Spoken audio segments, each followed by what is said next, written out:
Happy Friday, Shawnee. I'm so excited. It's Friday. There's all kinds of good news. And, you know, I enjoy spending my Friday with you guys. I really do. And I think It's mutual.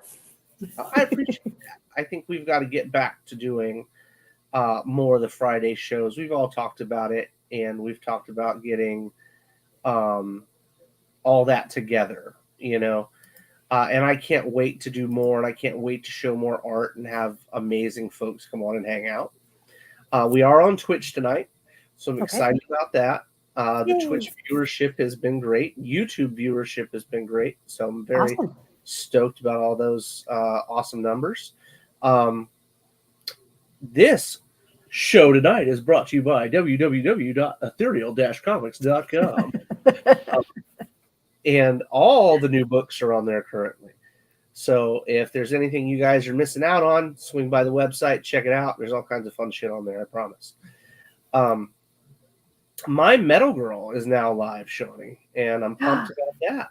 I will have to go peruse. Peruse. It looks like so much fun. There were so many good pieces that came for this particular issue. We brought Win on to do a cover for this one. And for you guys that don't know Win Dolores, he's amazing. He does all the work for Kaiju Cuties, which is going to come out later this year. Okay. So to bring him on the other manga style book was such a pleasure. And he had a ton of fun with his cover. This is Win's cover, and it was just so pretty. How fun. Right? Wow. So pretty. He's a very, very talented individual, and I can't wait to see what he does with us in the future. There is a whole crap ton of stuff going on there. Oh my gosh. Oh my gosh. The guy is line master for days. That hair. Oh my gosh. Oh my gosh. The hair. Just so, and this is not, I don't say this. This is not out of the ordinary for him piece of artwork. So this is just right within his wheelhouse. It's normal wheelhouse. So, and that's so cool because he'll bust out and he'll do a piece and it's just phenomenal. Like he's working on Kaiju Cuties right now, and I'm in love with everything we've seen so far. Like absolutely in love with everything that we've seen. Now, does he do both line work and color, or just line work? And it's another. So he did the colors on that. Okay. And line work. And he's doing the line work for the interiors of Kaiju Cuties. I don't know if he's doing colors. I probably do know, and I just don't remember. Fair enough. But there's a ton of cool stuff going on. And, we're doing this fancy weekend launch thing recently for the past few campaigns. And people seem to be digging that. This weekend's comes with a spot foil that you can't get any other way but to get it in this window. And it comes with a metal card, which, again, we don't do metal cards very often either. So that's on here, too. And then you've got the 11x17 Lenadai print, which is awesome. Yes. So I love the prints. The prints are so much. I remember years and years ago when I owned a shop, I always would grab prints when we were at shows for the store, because a lot of people don't get to do that. They don't get to see the prints that the artists are putting out and stuff like that. So I'd snag my favorites. And I'm going to be honest with you, I have a stack of our own stuff just that needs to be framed and put on the wall. I'm very excited about it because I love the artwork. I'm a fan just as much as anything else. And before we get too far into this, let's talk about one other thing we've got going on real quick. Phoenix is coming up. It's literally right around the corner. It is. You see it on the horizon. Oh my gosh, it's like 3 weeks. It's like 3 weeks, and we'll be in Phoenix. I'm so stoked, so stoked. There are 4 members of Ethereal, 5 members of Ethereal, 6 members. Wait, it might be 8. There might be 8 members of Ethereal at Phoenix, so you guys might want to come check it out if you get the opportunity. Ethereal is taken over. Man, are we? I really love going to shows and taking team members with us and stuff. I think that's the most phenomenal thing to do. It's so much fun. Used to be there'd only be like 2 or 3 of us, but then there'd be other members of our team that were at the show. Right. So, like when we were in Vegas year before last, I took so many books to give people at that show. It was ridiculous. Yep. Like, I mean, Ryan was there. I remember tripping over the boxes. Yeah, there were so many boxes. And that trip also was the 3-wheel luggage trip. So that's where that came from. Yes. Spirit Airlines. We won't fucking ever fly them again. Very sorry, Twitch. That is, yes. We will never fly them again. I had just bought that piece of luggage. Like, it was nice luggage too. I just bought it and I was so excited about it. And I didn't even get to take like half of it on the return trip. They like, when we got there, they had taken it off and I guess they like chucked it because they do tend to, heave ho. It's the wheel was completely busted off the bottom of it. And it was so broke that it was like up into the styrofoam in the baggage. Yeah, it was insane. It was absolutely insane. Anyway, the airline that shall not be named. Oh, awesome. Thank you, Charles. So yeah, there was just so many cool things that went down though with having so many people at the show. Like normally we would go and it'd be me, April, and then DeBalfo, Kincaid, Pope, they'd be there, and we'd all hang out. But this is a bigger thing because we've bought a large booth for this show. Yep. And it's not in Artist Alley; it's right outside Artist Alley, actually. And there's going to be a ton of us there. I'm so excited. Mike, we love Mike. Mike's such a good dude. Mike. But yeah, we'll be there. And if you're a fan of the Ethereal Girls, at least 2 of them will be there. So I know Sammy will be there and Jessa will be there, taking photos and signing books and hanging out and shooting the shit. So make sure you guys come by and see them and say hello. Very stoked about that. I know that this will be Sammy's first convention like that. So we're really? Okay, well that'll be fun. Yeah. Initiation. No, she'll have a good time. She's coming in with a really good group. Oh my gosh, it's going to be insane. Yep. Whenever we do shows, for some reason tequila just like flows like water. I don't know what the deal is, but that's just how it happens. No. It's wild. It's like, you see these shows when you go to a show and you know how everybody's like, if you bring me a coffee, I'll hook you up with a book or some shit, right? They don't ever bring coffee to my table. It's always tequila at my table. And I'm okay with it. So if you're a fan of drinking, the good stuff, you're always welcome to hang out.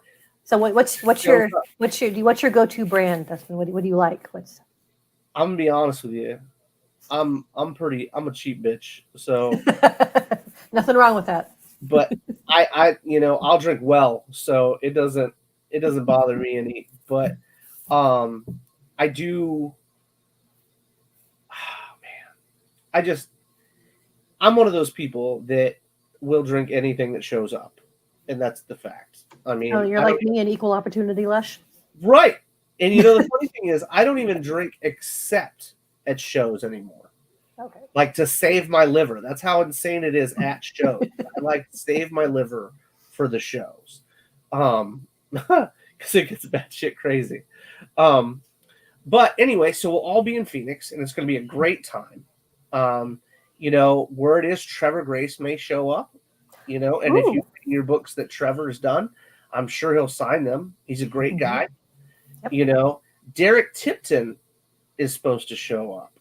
So I know that name, but I can't. Derek did the infamous cover for My Metal Girl issue 1, where Anne Bonny was cut in half. Oh, that's right. Okay. He also did this one. So he. I was just admiring that one. Mm-hmm. He will be at the show supposedly. I don't know what days. Allegedly. He's supposed to come hang out for a little bit. All right.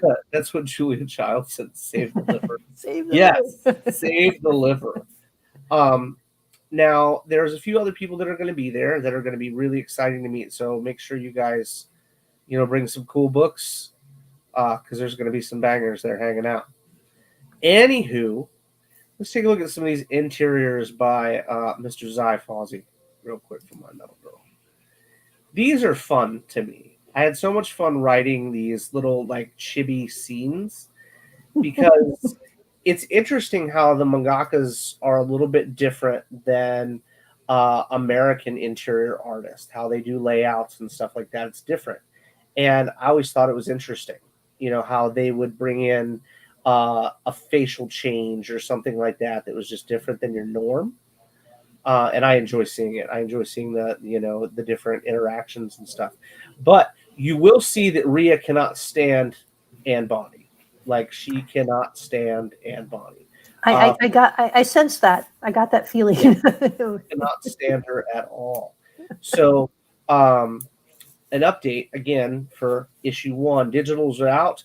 The main book has been shipped. There's a few orders left. Those will be out the next week and a half, 2 weeks. So we're really pumped about that. I just got done shipping Frog Legs, and I was just like, holy cow. Like, it's amazing how many orders have gone out. I know, Shawnee, your Frog Legs should be on the way. I'm fairly I picked them up today. Oh, dope. I got to admire them in person. There you go. Amazing. I love it. Right on. Yep. All right. So we had, like I said, we've had a ton of fun with this issue. Like, we're already like 11 pages into it, guys. Just a heads up.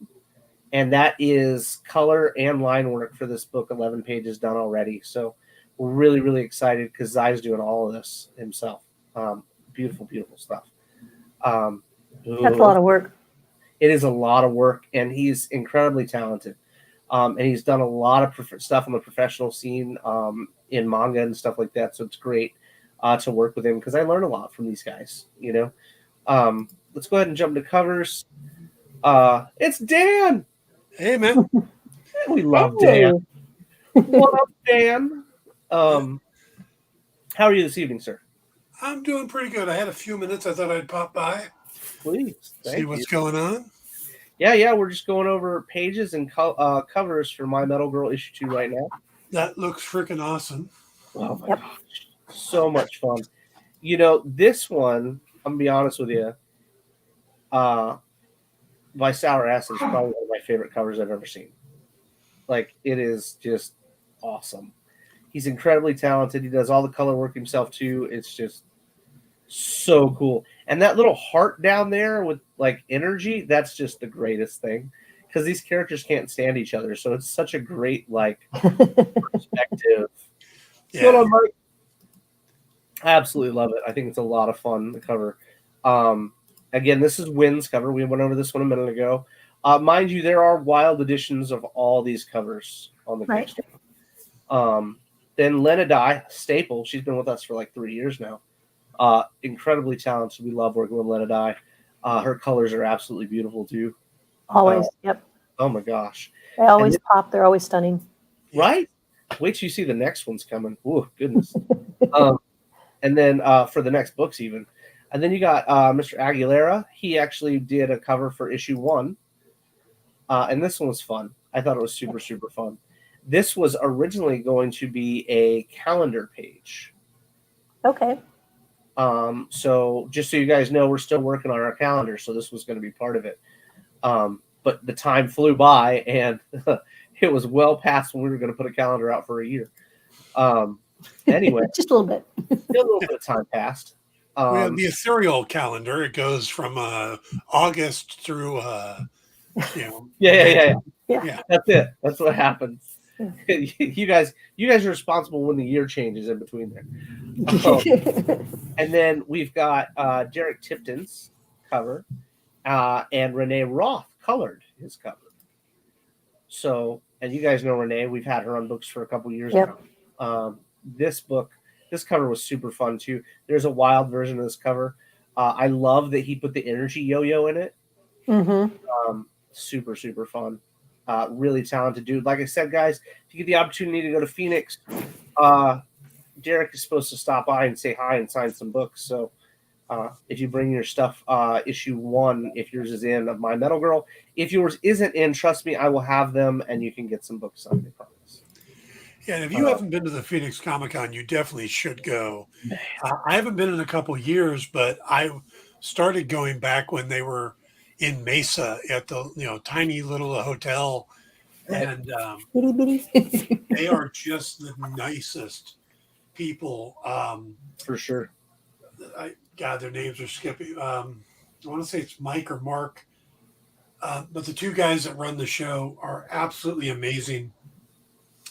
And Hey, I hate to cut you off real quick, Good. Dan, but we met the goal. Just so everybody's aware, thank you so much. 15 minutes, probably less than that because we're at almost $3,000 already. So we probably did. That's amazing. Thank you all so very much. Please continue. Wow, nice. So it was in a small venue before. Yeah, I went and when it was in that huge building. It's absolutely beautiful. Yeah, it's over in downtown Phoenix now. But when I started, it was in Mesa, and April posted something earlier today that showed or that talked about, back when it was in a tiny little building. I'm like, oh yeah, I remember going there. First time I went, I had actually got a hold of them, and I asked if they had a pro badge because I was going to be in town visiting a friend, and I said, could I, just come and check out the show? And they're like, we don't have pro badges. Do you want a table?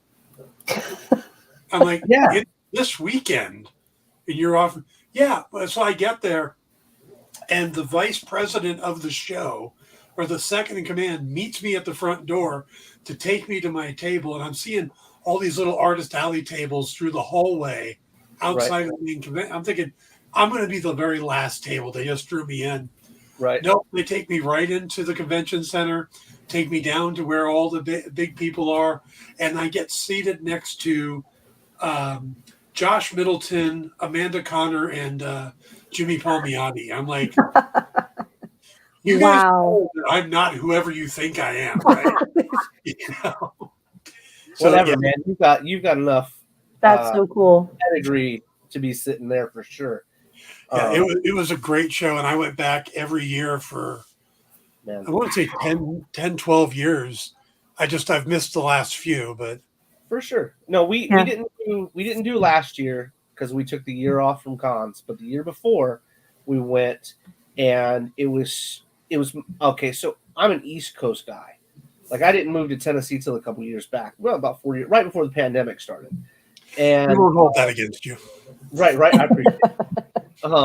But I've been on the East Coast the majority of my life, other than living in Hawaii and St. Thomas. It was always Florida and Virginia and stuff like that. But anyway, so I was so used to doing shows over there that April was like, hey, you need to do Phoenix. That's where I come from. That's where we need to go do some shows. And we decided to make Phoenix our hub, like our big show. We always pull out all the stops for Phoenix when we go. And I remember I had gone to help April sell books. Like, I wasn't even taking books just because it was a last minute thing and da-da-da-da. And so, but they gave me a table in there.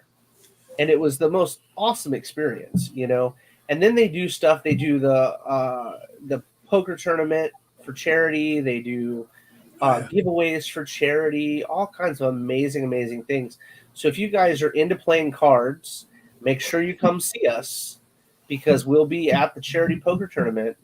And if you want to play cards with April, myself, Jess, or Sam, or Shawnee, we're all going to probably be playing poker. And I suck, so you want to play against me. Like you want to play against me because I have no idea how to play poker. They don't let me play anymore. Exactly. Oh, no.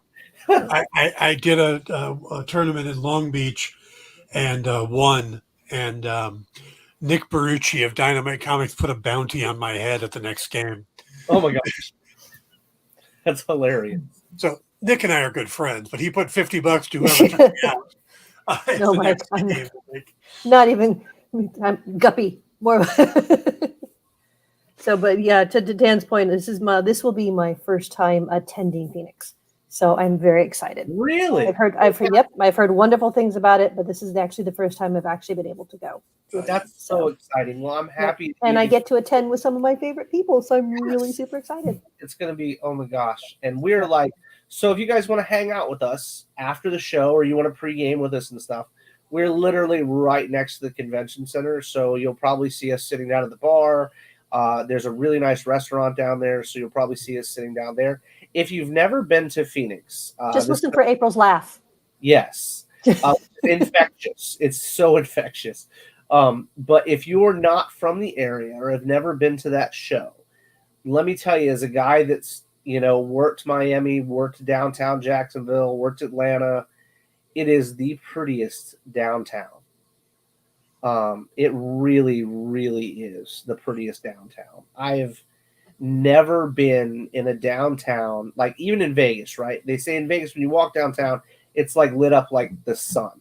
Not like Phoenix. Phoenix is it's literally like noon at 1:00 in the morning. There's no trash, there's no litter. The place is so well kept, it's ridiculous. So I'm telling you, if that's a place, if you want to go to a con and hang out, shoot the shit with people, Phoenix is the spot, man. Like, it really is. Also, a couple of heads up for anybody, for if you are going to the show, and it's as much as we want you to hang around the ethereal booth as much as possible, there are some other really nice people that are regulars there that may not be on your radar. There's a gentleman named James A. Owens who does a fantasy book series about dragons. He's an artist, but he also writes their prose novels. He is one of the nicest guys you'll ever meet, and his book series is fantastic. You had me at dragons. Another fantasy author named Michael Stackpole usually shows up out there. He does Star Wars books. He does basically every major franchise you can think of. He's written for. He's another sweet guy. I did a panel with him one year and mentioned that I'm a big fan of Boston Blackie. And he came in the next day with the original 1910 Boston Blackie book written by Jack Doyle and said, "Here, you haven't read the actual original material. Read it and send it back to me." Like, you're sending me with a 100-year-old book. Yeah. I appreciate it so gently. Right? Oh my God. Yep. That's amazing. That is really cool. There really are going to be a ton of amazing folks. I know that I think Stegman and Cates are both going to be there if you're a Marvel fan. Mm-hmm. Ryan Stegman's a phenomenal dude. Yeah. He really is. I haven't met Cates but once or twice, but Stegman is a very, really, really cool guy. Now, we've also got one other cover that we haven't shown you guys tonight, or two of them, but this one was really cool because I met this chick years and years ago, okay? And we did a show together, and we just happened to see each other in passing and say hello. But Anna did this beautiful cover, like just beautiful cover. And she's such a cool person. Like, I am over the moon that she has done a cover for us just because of the fact that you see people in passing on this industry and you don't get to work with them. Dan probably knows exactly what I'm talking about. You don't get to work with everybody that you would like to work with. And then it happens. Like Dan and Renzo were destined to work together. Stars align. They did. It had to happen. But I love this cover. I love the My Metal Girl energy drink that she put down there. Oh man, Mike, I really appreciate it because she's such a phenomenal human. So I'm really, really glad that we got to see her do a synthetic human for us, and that was pretty cool. Then you got one more that we're going to talk about, which is I think that Russ is going to fix the Kickstarter image tomorrow or this evening. This is a wraparound, and we don't normally do very many of them. Every blue moon we do one, but this was Vic Moya with Zeiss Colors, So that was a really interesting combination. Mind you, ignore the trade dress because this is a wraparound cover. But it was just a ton of fun. Like, just Vic is so much fun to work with. I mean, the guy's line work is absolutely on point with everything he does, and he's a masterful inker. I know a bunch of you guys pick up Ethereal every month, so you know the guy's just a masterful inker. And it was really cool to see this style color on his work. I just over the moon about it myself.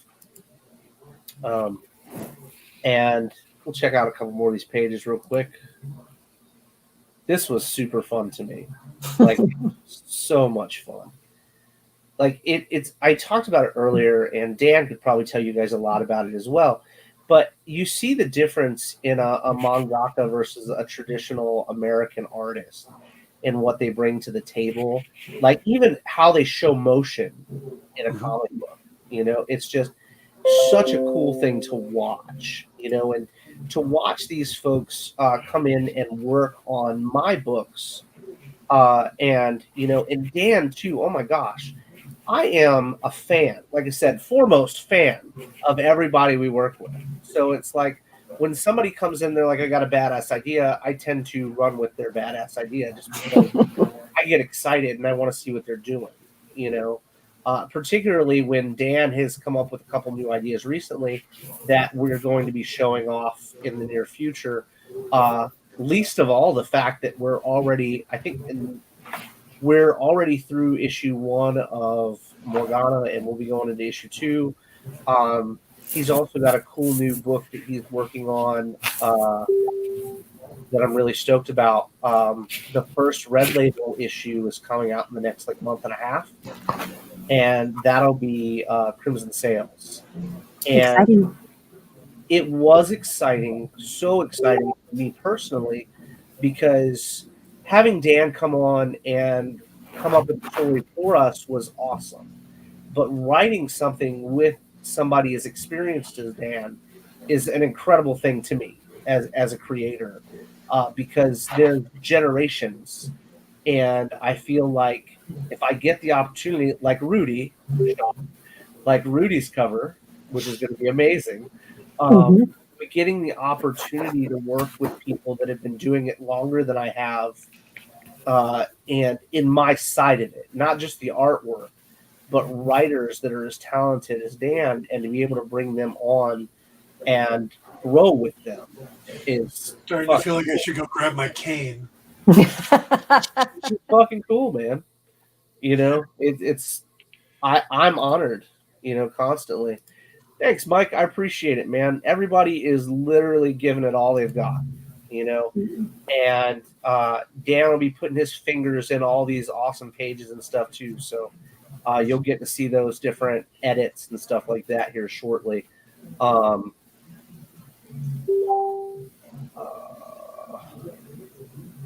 It's okay. Don't worry, Russ. Sorry, I get a million messages a day. I can't imagine why. No, you know what? It's one of those things where I make myself available. We'll put it that way. I make myself available. And I do that because we have team members that are all over the globe. Like, they're all over the globe. And it's exciting to work with different people. So I make sure that, you know, I'm available to them in a given hour.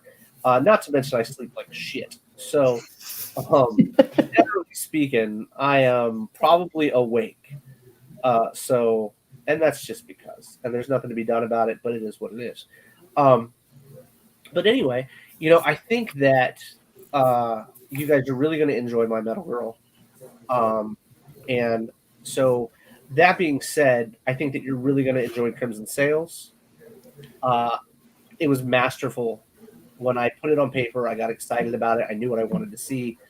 And then the team is, you know, Dan got a hold of it and was like, yep, we're going to run with it. And then Art Voyager picked it up, and it's just been beautiful, I think. Yeah, I mean, just been going like gangbusters. Yep. Don't sell yourself short here, Dustin. What you handed me was great. All I did was I went, well, let's put a little bit in a blender and do it this way. Right. Yeah, well, I very much enjoying the blender, but when it comes to me, and with Dan editing, you guys are also going to get the first Red Label spinoff of Theater 7, which is called House of Laughs. The covers have been coming in, and holy wow! Like I'm gonna be honest with you, I love Renzo. Like I love Renzo. Thank you, Dan. I love Renzo. I was not prepared, guys. I tell you all the time that every time we do something, we improve. We get better every time. That goes with comics. That goes with artwork. That goes with photos, art books that we do, anything. Shows, we tend to do it a little bit better. And I don't get blown away often.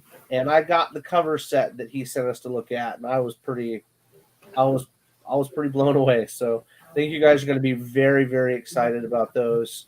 And you're going to be excited to see more Penny. Everybody loves more Penny. Yep.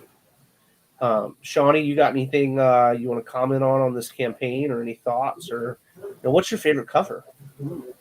Don't ask me stuff like that. I have too many. I like them all. They're all good. They're all beautiful. I love it. I'm having a hard time because I tend to go for just money wise. I love the pick 3 tier. For sure. But I'm looking at it going, now I have to pick only 3. Damn it. Yeah, it's funny. I think that when we first did that, and you had mentioned the time that we didn't have it on there, and we put it on there, it was one of those things that we've become synonymous with, I think. I think a lot of people look for the pick 3, and I like that. I enjoy that they can go in. It's funny. People be like, well, essentially, if we wanted to get 3 wilds, we could. You certainly could. Yep. You could go in there and get $60 worth of books for $45. Yep. You know what I mean? I appreciate being able to do it because every now and then I don't normally get the wilds, but every now and then I'll find one I really like. So cool, I can grab the wild and I grab a couple regulars, and it just adds, and it just makes it worthwhile. I am a huge Carl Liversidge fan, so I'm really digging that one. I've enjoyed a lot of his other work, and so I love his style, and I love that. That's definitely in the top 3, and of course, just as always does a beautiful job.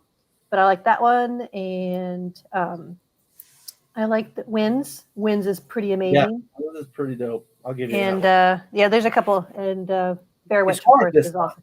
This one was a hard one to pick for a pick 3. This was definitely a hard one. I'm gonna have because Derek's is also. I'm like going. Yeah, I'm gonna have to be doing some serious going. I do that, man. There's so many times when I'll sit. Because Heather will ask me, she'll be my wife, Heather, not Heather, our ad firm, but she'll be like, well, what is your favorite out of the 3 of them? Like, what is your favorite 3 out of the set or whatever? And I'm like, it's impossible for me to pick because I watch them all.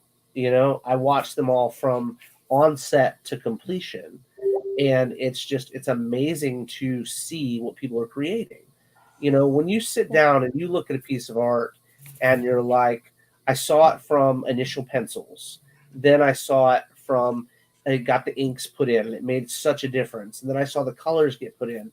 And it's just one of those things where you become attached to that piece of art, and I see a lot of it, it comes across the desk a lot. So I'm like, when I see a piece that I'm excited about, which is generally all of them, it's always like Christmas. I get attached to it and I can't choose.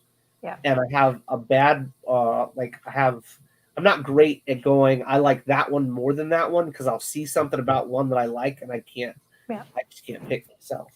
What I tend to do is I have my ubiquitous list of everything. Yes, I keep track. sure. But I put the campaign and then I just go ahead. I just list them all, the ones that I like, and I just kind of have them in a row. And then as the campaign goes through, I start kind of, then I start making some hard decisions, and I'll winnow it down to maybe 5, and then it's like, okay, so do when the campaign gets close, can I make it to 3? Do I do 3 and then add an extra one on? It's like, for sure. Then I start making those budgetary decisions. Right. What'd you have, Dan? When I look at the covers like that, I always try to think of it as, well, if I had walked in the comic store and was going to pick up one. Yes, I understand that. Which one would I pick up? and just went through the whole list again. I lean towards the Bear Witch one. Yeah, it's strong, dude. The Bear Witch is strong. Yep. Yeah, Carl's is second, is a close second, but Bear Witch is the one that just, that one We right had there. so much fun with this cover because there's an edition of it that the original concept that I came up with was to have her smashing a camera. Like she was smashed, so if you look in the campaign, there is a shattered glass edition of that cover. But I was like, how cool is it? Because she's got such a gnarly attitude, the character.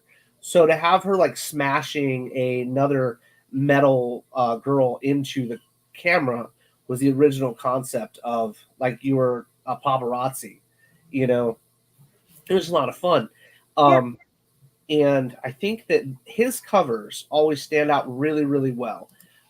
You'll see a lot of Bear Witch, you see a lot of Sour Acid with us. But you're going to start, and you like your Let It Eyes.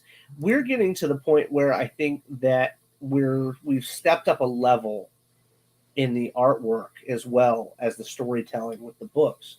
So to me, it is very hard to pick, which I think would do well, which people enjoy. Because very like when we first started, there'd be one or two that I was iffy about, But in the past 4 years, we've been putting out comics. There'd be one or two that I was iffy about. I didn't know how people would feel about this campaign. I don't feel like there's anything that sticks out to me that I don't think people enjoy. No.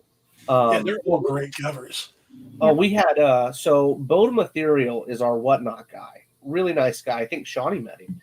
I did. Really nice guy. But he handles all our Whatnot stuff.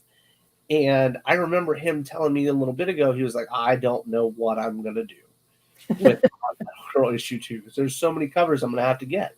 And I was like, well, pick and choose. They're always going to be there for you with the exception of the limiteds. You know what I mean? One cool thing about anything that we do, if you're a store, is we give you an immediate discount if you're a shop.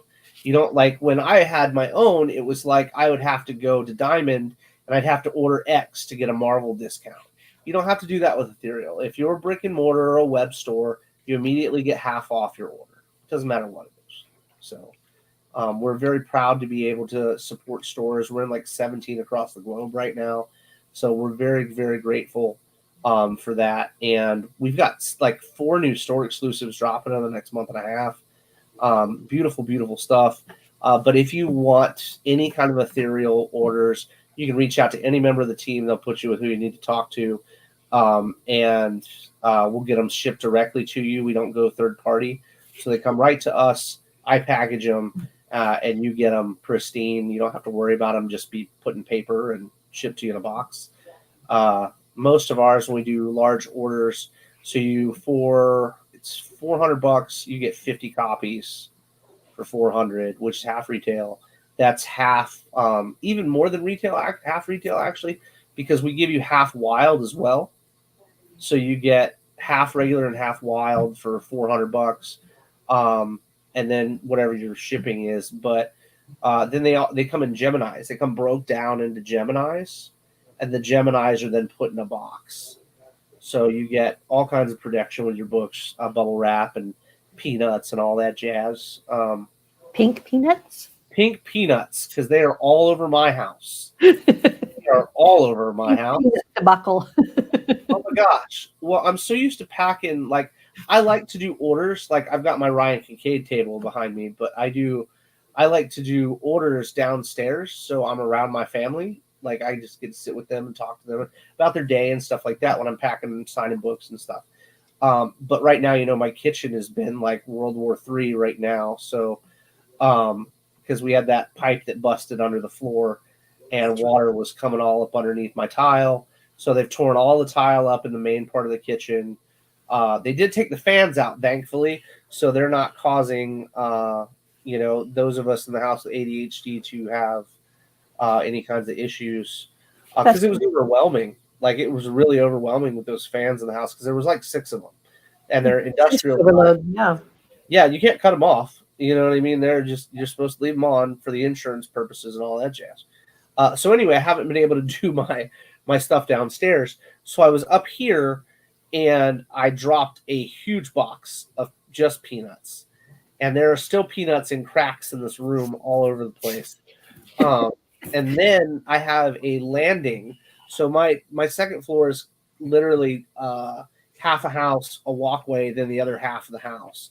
So like we have vaulted ceilings in the middle, and I don't know what the puppy was doing, but he came trucking, and I had asked my daughter to move peanuts for me, and they went from the second floor to the first floor.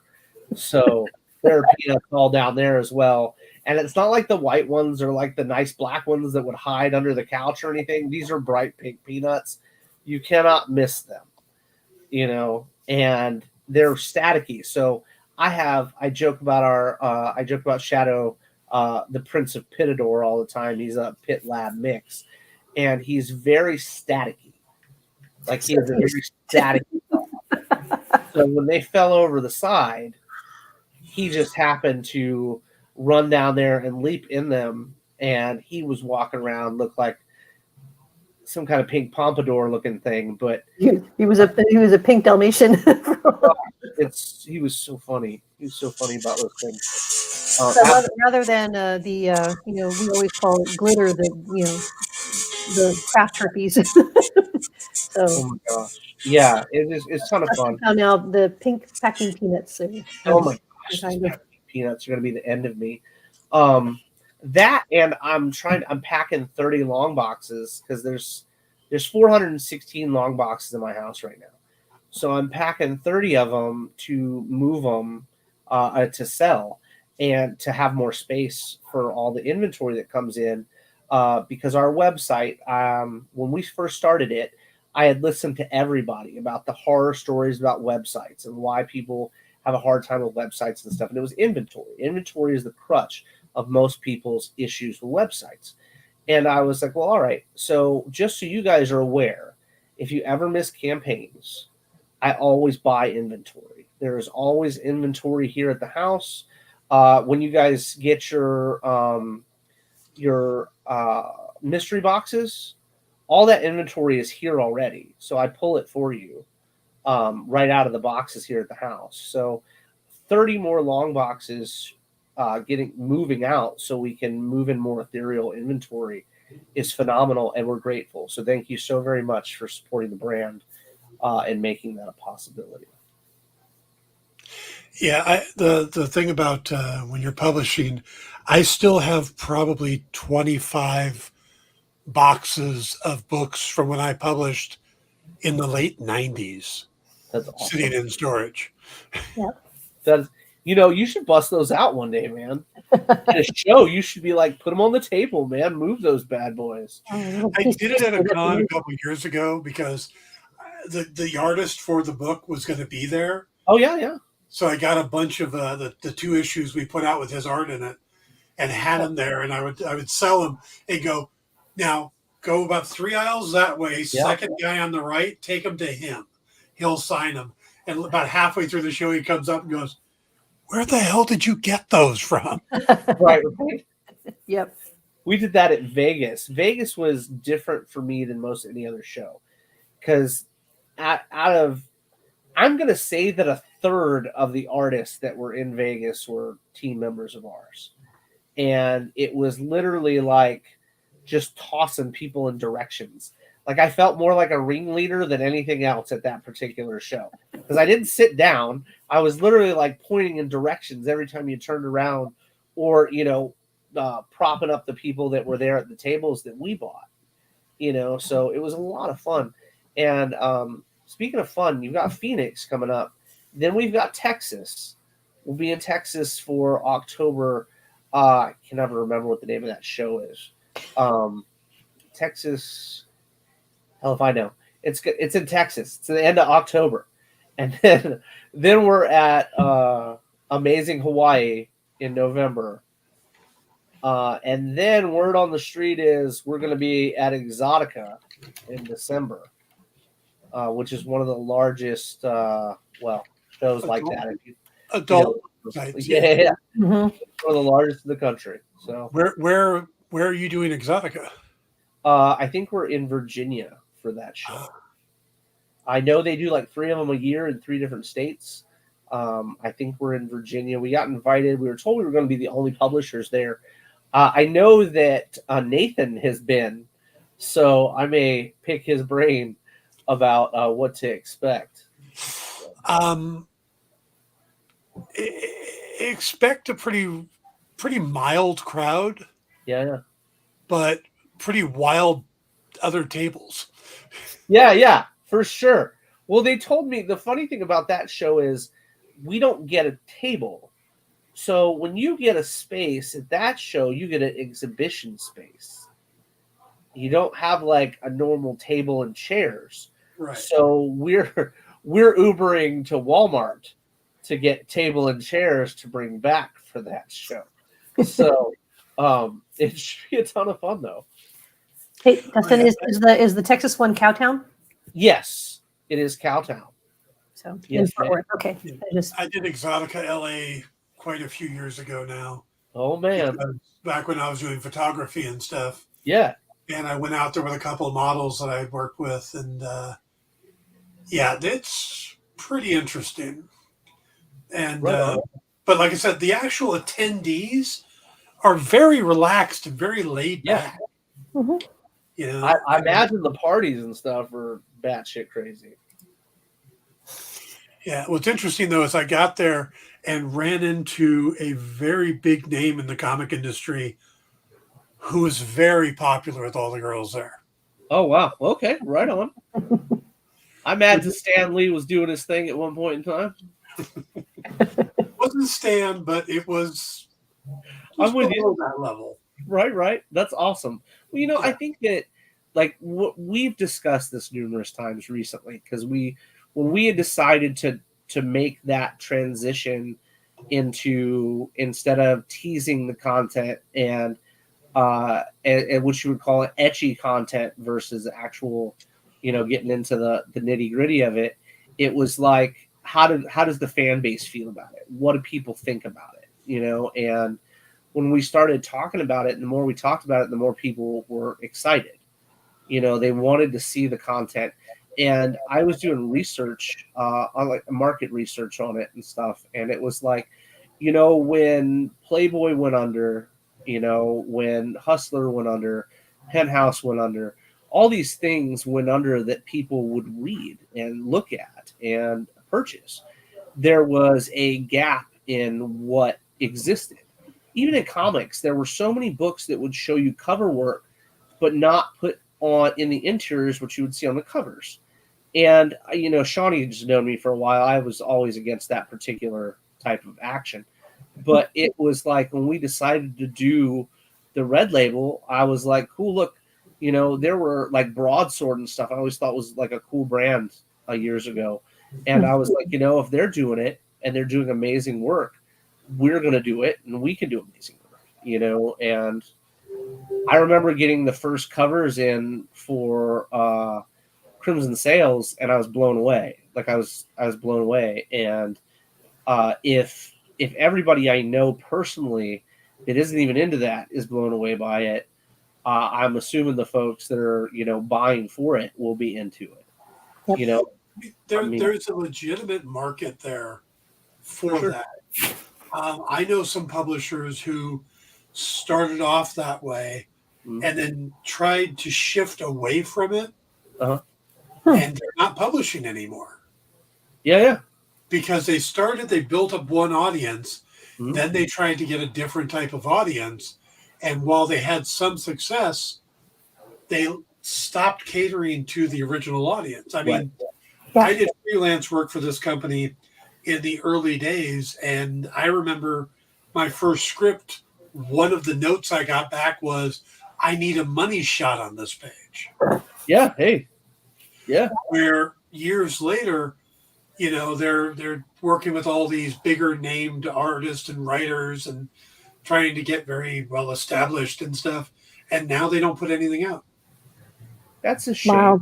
That's too bad. Really is a shame because I feel like you can look. You have like right now with us, we're moving into a 3-book a month process.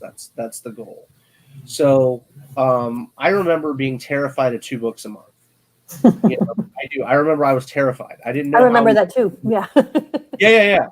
I mean, Avatar did. You're right, Mike. Avatar did some stuff, That's man. who I was talking about. Uh-oh. Yeah, Avatar did some Dun stuff. dun dun. Mm-hmm. Yeah, Yep. I used to do. I did a bunch of inventory stories for their Threshold anthology Yeah. early on. It was some of my first freelance work, and I think only 1 or 2 of it ever actually got printed.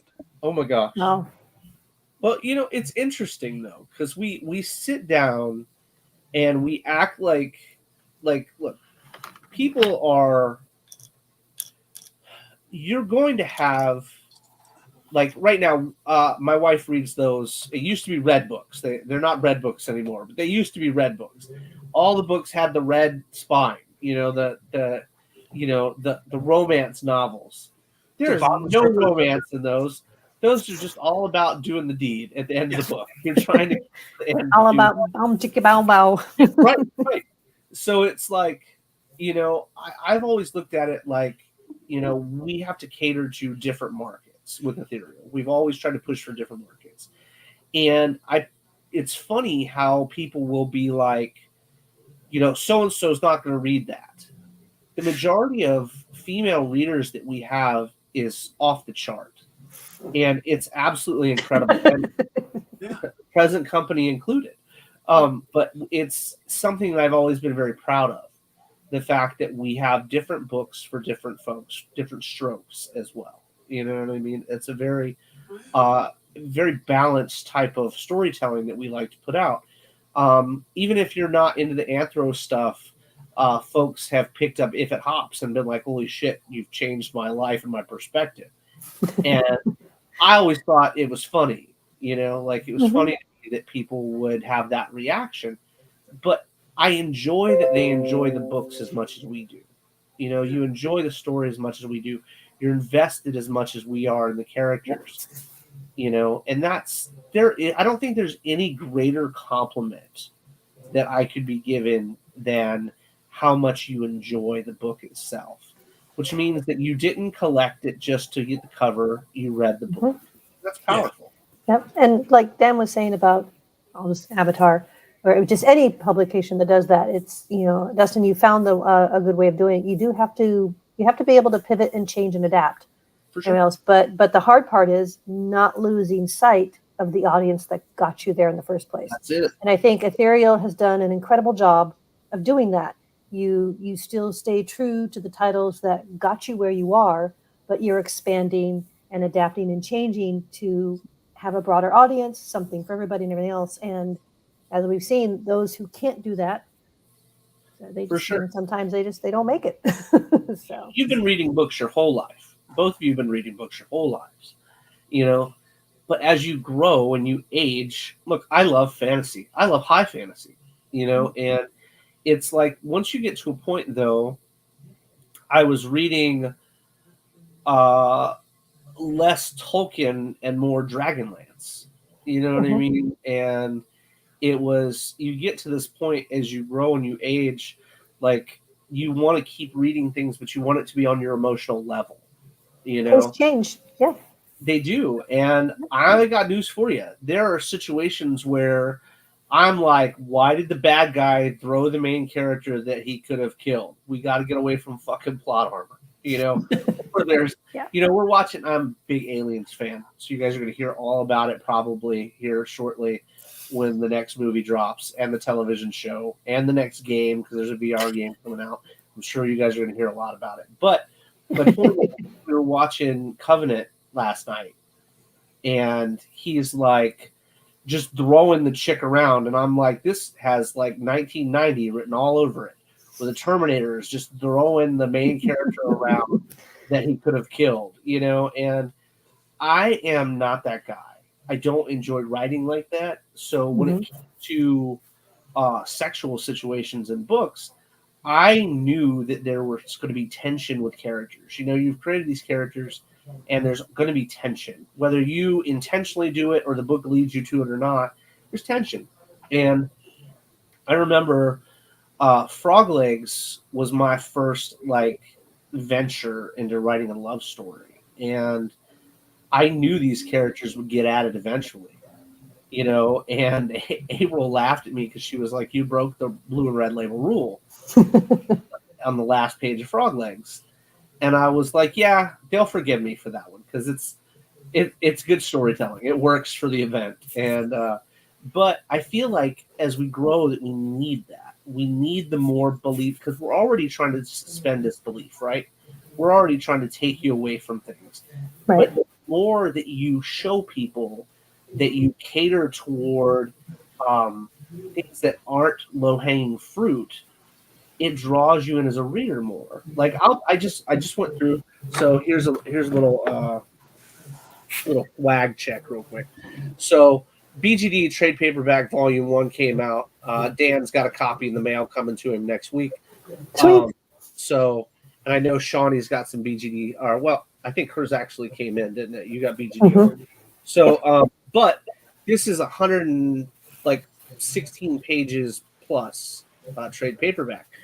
And as I was putting it together, I realized how much I enjoy reading Babes Born Dinosaurs. It's not like I'm just like, as a writer, I know what's going on, but I can pick it up and enjoy it and put myself in a different mindset. You know what I mean? And look at the art that was done, the colors that were done, and stuff like that. That's a phenomenal thing to be able to read it and enjoy it and take yourself out of it and be judgmental of your own stuff. And I'm just you're not overly judgmental. I used to beat my ass up. Let me tell you. I know. Yep, I know. You did. My ass up. But we don't anymore because we're grateful. And all of you guys have made the difference in that.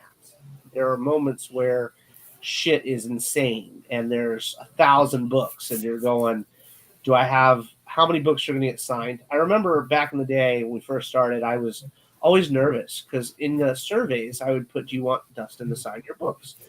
And I'd always be nervous that there'd only be like 1 or 2 people in there. And it got to the point now where I sign 2,000 to 3,000 books a month. And it's amazing. But there's this part of me that is always just like, I touched on it on Facebook the other day.